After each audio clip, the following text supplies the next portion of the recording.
네, 이슈 플로우 시간입니다. 작년 한 해 가장 뜨거운 모멘텀 중 하나로는 사우디 네옴시티가 있었죠. 그리고 최근 시장에서 가장 뜨거운 화두 중 하나는 아마 윤석열 대통령의 아랍에미리트 방문이 아닐까 싶은데요. 사실 중동권 국가 하면 농담 삼아 땅만 파도 석유가 나오는 곳 정도로 불렸었지만 이 오일머니로 이뤘던 과거 중동붐 이후에 최근 다시 한번 제2차 중동붐이 불고 있는 요즘 아랍에미리트는 세계 경제 포럼 WEF가 선정한 가장 경쟁력이 있는 경제를 가진 국가로 선정이 될 만큼 그야말로 기회의 땅으로 불리고 있습니다. 그리고 최근 초대형 대형 인프라 건설 프로젝트 진행은 물론 2022년 카타르 월드컵 개최 등을 통해서 전 세계의 위상을 과시하고 있는데요. 아랍에미리트 연방 줄여서 UAE는 아부다비와 두바이, 또 사르자와 아즈만 등 7개의 아미르 국가가 연합해서 만든 국가입니다. 한국보다 1인당 GDP가 2만 달러가량 높은 아랍에미리트는 글로벌 경기 침체 속에서도 탄탄한 경제 성장률을 보여주고 있는데요. 세계 각국이 최근 경제 성장률을 일제히 낮추고 있지만 IMF 측이 내놓은 아랍에미리트의 경제 성장률은 6%에 달할 것으로 보이고요. 아랍에미리트의 중앙은행 또한 2022년 경제 성장률을 전년보다 1.6%포인트 높은 5.4%포인트로 예측하기도 했었습니다. 또 OECD에 따르면 사우디아라비아와 아랍에미리트 등에 속해 있는 중동 아시아 지역은 30세 미만 청년 인구가 전체 인구의 50% 이상을 차지하는 젊은 국가이기 때문에 그만큼의 성장성 또한 더 높은 국가로 볼 수 있는 건데요. 여기에 아랍에미리트의 금융중심지 두바이는 최근 무려 1경 원에 달하는 비용을 투자하기로 하면서 관련주들이 급등하기도 했었죠. 앞으로의 중동 모멘텀은 우리 시장에서 계속해서 이어질 것으로 보이는 가운데 관련해서 건설과 인프라 관련주 또 방선 관련주들은 물론 이 사우디의 빈살만 왕세자도 관심을 보였던 K 콘텐츠 또 게임 관련주들까지도 그 수혜 폭은 더 넓어질 것으로 보입니다. 네, 그러면 여기서 오늘의 이슈 공개해 보도록 하겠습니다. 오늘의 이슈는 UAE 경제사절단 분석인데요. 보다 자세한 내용은 김영일 전문가와 이슈플로우 통해서 확인해 보도록 하시죠. 네, 앞서 말씀을 들으신 대로 아랍에미리트와 스위스를 또 가실 예정이시네요. 14일부터 21일까지 윤석열 대통령이 세일즈 외교 간다 이렇게 얘기를 하셨는데 오늘은 그 중에서도 또 오일머니 아니겠습니까? 아랍에미리트가 우리한테 어떤 또 수익을 줄 수 있을지 연결해 보겠습니다. 안녕하십니까? 네, 안녕하십니까? 네, 오늘 또 김영일 전문가와 함께 좀 자세하게 이걸 뜯어보겠습니다. 세 가지 플로로 보도록 하겠는데요. 야, 경제 사절단입니다. 기업 리스트. 그렇죠. 가는 기업이 중요하죠. 예, 그거 먼저 알아보고. 두 번째는 과거의 성과가 어땠느냐. 뭐 대통령이 바뀌어도 계속해서 이런 식의 사절단이 갔었었는데 좀 미리 한번 통계적으로 알아보겠습니다. 마지막으로 투자 포인트 연결합니다.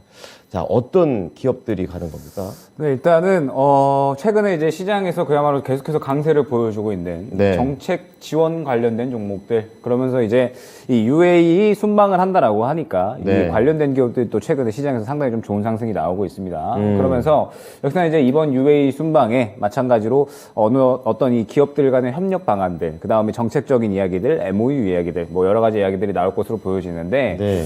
지금 이제 보게 되면은 일종표죠. 이제 윤석열 대통령께서 이번에 이제 아랍에미리트 갔다가 그다음에 이제 스위스로 넘어가는 이제 이런 일정입니다. 그러면서 국내 주요 그룹 총수 100여 개 기업으로 구성된 경제사절단이 동행을 합니다.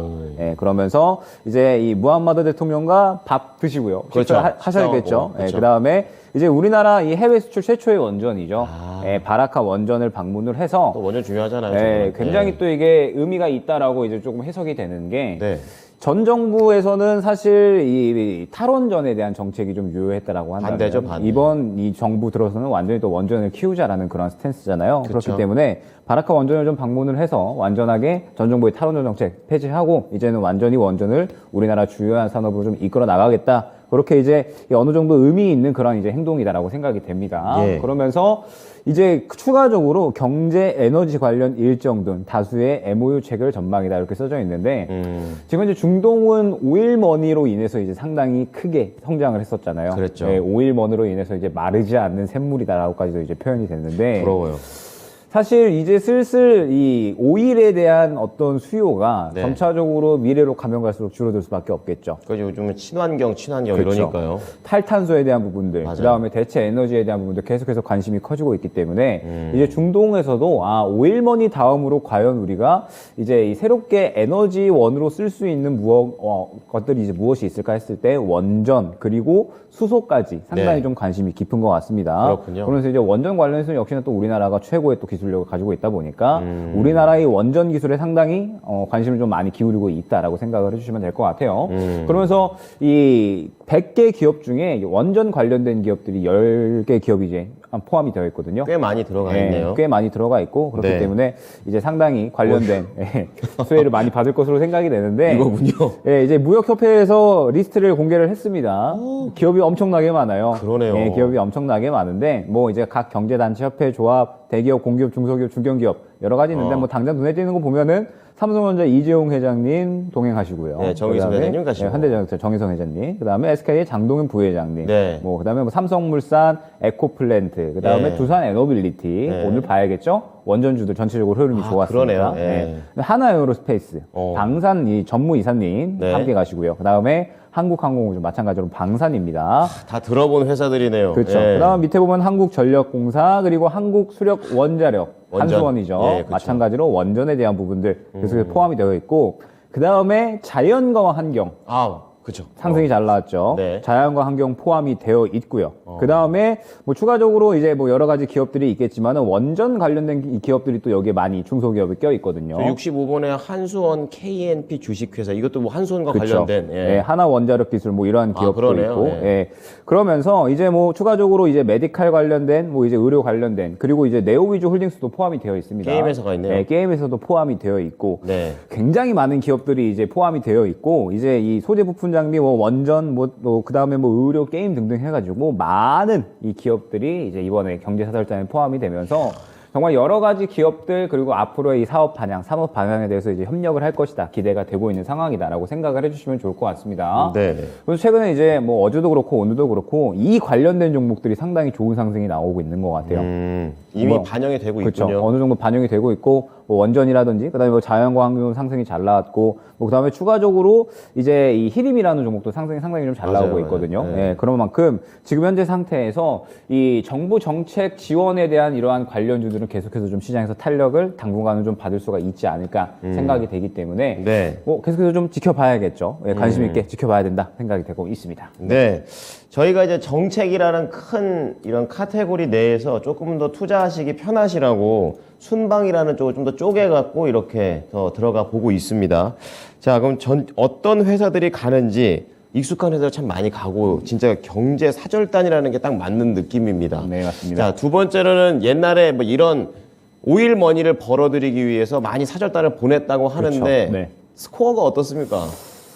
근데 참 중동이 예. 예전에 우리나라가 이제 한창 외화벌이 할 때 그때 이제 돈을 또 많이 벌어다 줬잖아요. 예. 그런데 그때와는 달라요. 그때는 이제 뭐 예를 들어서 100억 수주했다. 그러면 그냥 100억 주고 바로 이제 이 공사하게 했는데 예. 요새는 이제 100억을 바로 안 줍니다. 그럼 100억을 나눠서 바로 안 줘요? 주고 나눠서 주는 것도 아니고 예. 일단 너네들이 알아서 이제 이 공사 대금이나 이런 거 다 만들어놔라. 파이낸스 해서 자금 융통해서 예. 다 짓고 그 다음에 감리 다 철저하게 한 다음에 그 다음에 주겠다. 요새는 쉽게- 이런 식으로 바뀌었거든요. 쉽게 말하면 물건 바꿔주겠다 이거군요. 그렇죠. 어. 근데 실질적으로 이제 예전에 이 중동 붐과 같이 이 네. 비용이 그대로 좀 많이 남느냐. 그렇지는 않다라고 좀 표현이 되고 있거든요. 좀 다른 게 있네요. 자금 융통하면서 금리도 더 높아졌으니까 이러에 대한 비용도 발생이 될 거고 그 다음에 감리를 엄청나게 과도하게 진행을 합니다. 네. 중동에서 그러다 보니까 이 감리하는 데에 비용도 상당히 많이 들어가거든요. 그러니까 감리라는 게 이게 잘 지어졌는지 테스트하고 이런 잘 거죠. 지어졌는지 검사하고. 예, 그리고 이제 잘못된 데 있으면 다시 지어라 이렇게 하니까 다 깐깐하네요. 예, 그리고 또 감리 기업 입장에서도 감리를 좀 길게 해야지 돈이 또 나죠. 이득이 많이 나오잖아요. 그렇죠. 예, 그렇기 때문에 예전과 다르다 중동이 요새 약간 부담이 안고 가야 되네요. 약간은 약아졌다. 어. 이런 식으로 생각을 해주시면 될 것 같습니다. 이해는 됩니다. 예. 예. 그래서 이 일전에 한번 이제 아랍 사절단이 있었죠. 2015년이었을 겁니다. 2015년에 그때도 마찬가지로 한국 기업 115개 기업이 참여를 했어요. 비슷하네요, 지금과 규모가. 비슷한 수준이죠. 네. 그러면서 이제 갔다 왔었거든요. 중동 4개국과 그다음에 중남미까지 해가지고 갔다 왔는데 지금 수출 금액을 보게 되면 2015년에 갔다 왔거든요. 그런데 오히려 사우디아라비아하고는 다 줄어든 모습을 확인을 하죠. 빨간색은 다 마이너스네요. 그렇죠. 마이너스죠. 실질적으로 그렇게 큰 성과를 얻지는 못했다라고 생각을 해주시면 될 것 같습니다. 그래서 또 2016년에는 이란도 한번 갔다 왔는데 이란 순방은 오히려 더 많이 갔거든요. 300개 기업이 넘게 갔었는데 네. 그때도 뚜렷할 만한 성과는 없었다 생각을 해주시면 될 것 같습니다. 갑자기 기대감이 탁 꺾이는데요. 기대감이 확 꺾일 수가 있는데 어떻게 해야 됩니까? 저는 이 부분에 대해서 예. 이제 이렇게 생각을 해주셨으면 좋겠어요. 지금 최근에 이제 정부가 이 외교 세일즈라는 키워드를 굉장히 좀 밀고 있거든요. 네. 외교 세일즈라는 키워드를 밀면서 결국에는 외교 세일즈라는 게 정부에서 어느 정도는 책임을 지고 이 기업들이 앞으로 해외로 이 어느 정도 좀 뻗어 나갈 수 있는 환경을 만들겠다. 그러니까 보증해 주는 거죠. 그렇죠. 보증해주고 그다음에 정부가 나서서 상대적으로 좀 진출하기 쉬운 그런 환경들 발 닦아 놓으면서 우리가 네. 이제 영업을 뛰겠다 이렇게 좀 쉽게 그런 거죠. 말하면 그런 그런 거죠. 거죠. 그렇기 때문에 지금 현재 상태에서 우리가 좀 주목해야 될 포인트는 이 경제사절단의 성과도 성과겠지만 지금 현재 상태에서는 아무래도 정부가 좀 밀어준다라는 모멘텀이 형성됐다는 거 그게 조금 중요할 것 같습니다. 그래서 다시 정책으로 네. 갈 수 있는 겁니다. 결국엔 네. 이제 실질적으로 이번 주 같은 경우에도 종목들 돈 것들 보면은 이제 정부 정책 관련된 종목들이 상당히 좀 많이 있거든요. 오늘도 사실 시장이 상당히 약하잖아요. 오늘 네. 밤에 CPI 발표가 되기 때문에 약간 이제 눈치 보기 장세로 진행이 되는 것 같은데 눈치 보기 장세로 진행이 되는 와중에도 이 경제사절단 순방 관련된 종목들이 상당히 좀 저는 좋은 상승이 나오고 있다라고 생각이 되거든요. 네. 그렇기 때문에 아마 정부 정책 관련된 종목들은 단기적으로 충분히 트레이딩 할 수 있는 구간은 나올 수가 있으니까 이러한 조금 더 이 성과보다는 이 의미 지금 이제 정부가 좀 밀어준다라는 기업들을 밀어준다라는 의미 쪽에 조금 더 포커스를 두고 대응을 해야 되지 않을까 생각이 됩니다. 저도 방송 들어오기 전에 이게 이렇게 결과물이 이렇게 그닥 별로였으면 굳이 이 종목을 선택해야 될까라고 생각했는데 그게 아니라 이제 투자자의 입장에서 정책을 어떻게 우리가 활용할 수 있는지 단기적인 투자 매매 전략까지 좀 잡아주셨습니다. 자, 그러면 마지막으로 투자 포인트 체크해 볼게요. 네, 투자 포인트를 한번 이제 짚어봐야 될 것 같은데 네. 사실 최근에 쌀마니 형이 네. 우리 시장에 정말 어마어마한 영향력을 끼쳤잖아요. 대단하죠. 내용 스토커 이슈로. 그런데 사실 쌀마니 형이 이번이 처음이 아니었죠. 2019년에도 한번 이제 와가지고 MOU를 여러 가지 맺었었습니다. 네. 그런데 또 실질적으로 뚜껑 까고 봤더니 예. 이행률이 그렇게 훌륭하지는 않았더라. 이게 강제성이 없다라는 단점이 있군요. 말 그대로 이제 MOU고 네. 앞으로 협력하자는 거지 안 하면 그만이거든요. 그렇죠, 그렇죠. 네, 그러다 보니까 이행률이 그렇게 훌륭하지 않았다라고 이제 생각을 해주시면 될 것 같고 지금 현재 이 빈살만 왕세자 같은 경우에도 쿠데타를 통해서 정권을 잡은 거거든요. 그렇죠. 그래서 결국에는 이제 정당성이 없잖아요. 정당성이 없다 보니까 이 네옴시티라는 어쩌면 이 꿈 같은 이러한 도시를 세우겠다라는 내용을 통해서 정당성을 어느 정도 인정받기 위한 그러한 이제 이 정책적인 일환이 아닌가까지도 이야기가 나오고 있는 상태입니다. 전략 같은 거군요. 그렇죠. 그렇기 네. 때문에 만약에 혹시나 여기에서 빈사람 왕세자가 네. 정권을 내려놓는다라고 하면 네옴시티도 무산이 될 수 있다. 약간 이제 가능성이 있죠. 네, 이러한 우려감도 있거든요. 그렇기 때문에 이 중동 관련된 이슈들은 역시나 이 관련해서 실질적으로 이제 눈에 보이는 성과가 나오던지 아니면은 확실하게 이제 정부가 좀 밀어준다라는 그런 정책 기대감이 있는 종목군들을 확실하게 좀 지켜봐야 된다라고 네. 생각이 됩니다. 네. 그러면서 저는 이제 전체적으로 흐름을 좀 짚어볼 필요가 있을 것 같은데 일단은 원전을 좀 얘기를 해야 될 것 같아요. 오늘 이제 원전 관련주들 어제부터 해가지고 상당히 좋은 상승이 나와주고 있고 네. 최근에 이제 어느 정도 좀 흐름을 다시 한번 만들어 나가는 그런 이제 상태인 것 같은데 사실 이제 두산 에너빌리티라는 종목 잠깐 차트를 띄워주시면 좋을 것 같아요. 네. 지금 두산 에너빌리티가 이제 원전 대장주잖아요. 그렇죠. 그러면서 두산 에너빌리티가 어떻게 움직이느냐가 이제 가장 중요한데 지금 보게 되면 두산 에너빌리티가 어느 정도 이제 상승 흐름을 약간은 좀 만들어 나가고 있습니다. 그런데 중요한 부분이 무엇이냐? 네. 두산 에너빌리티가 항상 이 가격대에서 맞고 떨어지고는 했어요.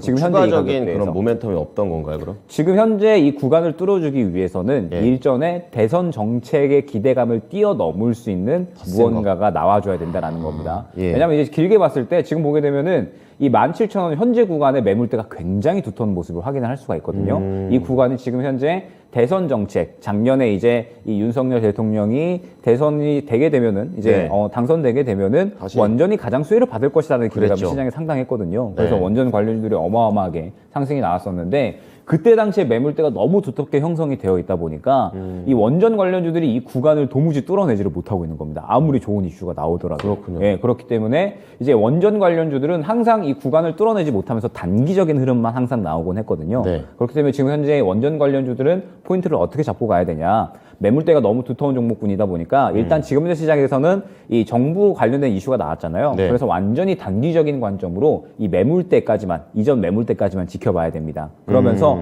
매물대를 돌파를 해준다면 추가적으로 상승이 나올 수 있겠지만 말씀드렸듯이 이 매물대가 너무 두텁기 때문에 이 매물대를 보통 뚫어주지 못하고 최근 이 몇 개월 동안은 좋은 이슈가 나와도 계속해서 차익 실현이 나왔거든요. 네. 그렇기 때문에 만약에 뚫어주지 못한다라고 하면 아마 보유자분들은 차익 실현, 그리고 신규 접근하려고 하셨던 분들은 약간은 이제 이 뒤로 밀어놓는 그런 섹터가 되어야 되지 않을까 생각이 됩니다. 궁금한 게 지금 그럼 중동 이 이슈는 이미 다 그럼 차근차근 나눠서 다 반영됐다고 보시는 거예요? 저는 아직까지는 조금 더 상승이 나올 수 있다라고 보고 있는데 이 원전 섹터 그 자체가 굉장히 매매가 어렵습니다. 그렇군요. 예, 아마 이제 시청자분들께서도 접근해 보신 분들은 아시겠지만 항상 잘 올라가는 듯 하다가 순식간에 차익 실현이 나오는 종목군들이거든요. 손도 못 쓰겠네요. 예, 이제 종목들 그림이 거의 똑같습니다. 이제 매물대 부딪히면서 항상 이제 차익 실현이 나오는 그림이 동일하게 나오기 때문에 네. 아마 이번에도 매물대를 강하게 뚫어주지 못하면은 똑같이 차익 실현이 나오는 흐름이 나올 거거든요. 그리고 두산 에너빌리티가 그러한 흐름을 주도하기 때문에 네. 보통 이제 두산 에너빌리티의 이 매물대 가격대는 17,000원대입니다. 그래서 네. 이 구간을 뚫어주지 못하면 마찬가지로 차익 실현 흐름이 나올 것이다. 라는 점을 염두를 하고 원전주는 대응을 해주시면 좋을 것 같습니다. 네. 그 다음에 이제 뭐 추가적으로 지금 현재 이 건설 관련된 부분들도 이제 이야기가 나오고 있죠. 그렇죠. 네, 그러면서 건설 관련해서 뭐 자연환경이라든지 뭐 히림 등등 해서 여러 가지 기업들 상승이 나오고 있는데 마찬가지입니다. 최근에 이 사우디 빈살만 왕세자부터 해가지고 건설 관련주들 뭐 한미글로벌도 해가지고 엄청나게 큰 상승이 나왔잖아요. 예. 그런데 이제는 실질적으로 눈에 보이는 이 수주권들이 나와줘야 된다. 라는 점 좀 중요할 것 같아요. 비전만으로 이제 부족하군요. 그렇죠. 이미 이제 관련된 기대감들은 상당히 좀 많이 나왔고, 이제 이 빈살만 왕세자가 너무 이 시장에다가 또 말을 많이 해놨기 때문에 네. 이 기대감이 이미 많이 반영이 된 상태에서 그렇군요. 과연 이제 이번에 이 순방에 대한 기대감이 분명히 있기는 하지만 이전에 빈살만 왕세자가 거의 주도를 했었잖아요. 우리 시장을. 그럼요. 그러다 보니까 그때 이상의 기대감을 좀 나타내 줄 수 있을까라는 그러한 생각. 그렇기 때문에 네. 이제는 좀 선별적으로 실질적인 수주권들이 나오는 그러한 기업에 한해서 접근을 좀 해야 될 것 같다라는 생각이 듭니다. 네. 그리고 저는 이제 이 전체적인 방향을 어떻게 잡고 있냐면 이제 최근 정부 정책 지원에 따라서 정책 테마가 새롭게 아예 형성이 됐다라고 보고 있어요. 비단 이제 뭐 지금 현재 뭐 건설이나 이런 순방에 관련된 부분뿐만 아니라 네. 반도체 세액 공제부터 해가지고 아예 그냥 이 정책 테마라는 새로운 부분이 형성이 됐다라고 보고 있거든요. 네네. 그렇기 때문에 지금 현재 상태에서 이제 UAE 순방 마무리되면은 이제 다보스 포럼으로 넘어가게 됩니다. 스위스 가시죠. 그렇죠. 근데 이 다보스 포럼이 코로나 이후에 또 대면으로 새롭게 이제 열리는 가장 큰 규모의 또 포럼이 될 것이다. 뭐 의미가 이렇게 있나요? 얘기가 나오고 있고 보니까는 이제 각 국의 주요한 기업들의 CEO, 그 다음에 대통령 분들도 굉장히 많이 참석을 합니다. 어마어마한 규모의 이 포럼이 될 거기 때문에 네. 아마 또 이 부분에 이 뭐 인텔이나 혹은 뭐 이제 뭐 소니, 뭐 마이크로소프트, 우리나라 뭐 삼성 등등 해가지고 여러 기업들이 다 참여를 합니다. 그래서 이제 뭐 앞으로의 이 글로벌 경제에 대한 어떤 방향들 그리고 뭐 우크라이나 전쟁에 대한 어떤 그러한 이 이야기들이 네. 나올 것으로 예상이 되고 있거든요. 그렇겠네요. 예. 그러면 이제 지금부터 UAE 순방부터 다보스 순방까지, 다보스 포럼까지 아마 관련된 종목들이 단기적으로 굉장히 빠르게 돌지 않을까 생각이 됩니다. 그렇군요. 지금 보게 되면은 결국은 이제 원전 관련주들이 이제 흐름이 나오게 있고, 그 다음에 이제 건설 관련주들 흐름 나오고 있는데, 아마 이제 흐름이 조금 더 한 내일 정도까지 나오다가, 이제 CPI 발표되고 나서 시장의 방향성을 잡아가겠죠. 네. 그러면서 이제 순환매가 조금 더 빠르게 나오면서 다보스 포럼 관련주까지, 그리고 우리가 이야기했었던 차이나 모멘텀, 중국 춘절까지 예. 이렇게 계속해서 저는 중소형주 순환매가 이어질 것으로 보고 있거든요. 그래서 전체적인 방향은 어떻게 보고 있냐? 지금 현재 이 정책 지원에 대한 부분들은 너무 큰 기대감을 가지기보다는 네. 테마가 새롭게 형성됐다라는 이제 관점에서 지켜봐 주시면 될 것 같습니다. 네. 그러면서 이제 이 일정이 그러면은 연속적으로 이어지는 거잖아요. 네. UAE 순방, 그 다음에 다보스 포럼, 그 다음에 중국 춘절 이런 식으로 이어지는 거기 때문에 네. 아마 이 관련주들이 굉장히 빠르고 강하게 순환매가 나올 것이라서 예, 항상 이제 강조 들었던 겁니다. 예. 1월 시장 순환매가 1월 말까지 이어질 것이다라는 관점이 여전히 유효하다 생각을 해주시면 될 것 같고 네. 여전히 발빠르게 움직일 필요성이 있다라는 점을 강조드릴 수 있을 것 같습니다. 네. 야, 이 순환매 순서를 딱 잡아 주셔가지고 종목을 어떤 종목 고를까 좀 더 집중할 수 있을 것 같습니다. 오늘 내용 감사합니다. 네, 감사합니다. 네, 오늘은 아랍에미리트 순방을 앞두고 있는 상황에서 이게 어떻게 순환매가 이루어질지 주식시장까지 연결을 해봤습니다. 지금까지 김영일 전문가였습니다.